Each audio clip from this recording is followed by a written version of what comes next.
আসসালামু আলাইকুম বন্ধুরা। আজ আমি আপনাদের সাথে এমন এক অভিজ্ঞতা শেয়ার করব যা ট্রুলি আনফরগেটেবল। কক্সবাজার সমুদ্র সৈকত নামটা শুনলেই মনটা যেন জুড়িয়ে যায়। আর যখন হাজারো মানুষের ভিড়ে, বিশাল ঢেউয়ের গর্জনে আর দিগন্ত বিস্তৃত বালুকাময় সৈকতে দাঁড়িয়েছিলাম, সেই অনুভূতিটি ছিল ট্রুলি অসাধারণ।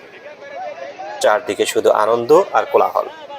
ছোট ছোট ছেলে মেয়েরা বালিতে খেলছে, কেউ ঢেউয়ের সাথে লুকোচুরি খেলছে, আবার কেউ সূর্যাস্তের মনোরম দৃশ্য ক্যামেরাবন্দি করছে।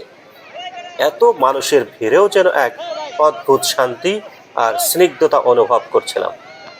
মনে হচ্ছিল যেন প্রকৃতির বিশালতার কাছে আমরা সবাই এক।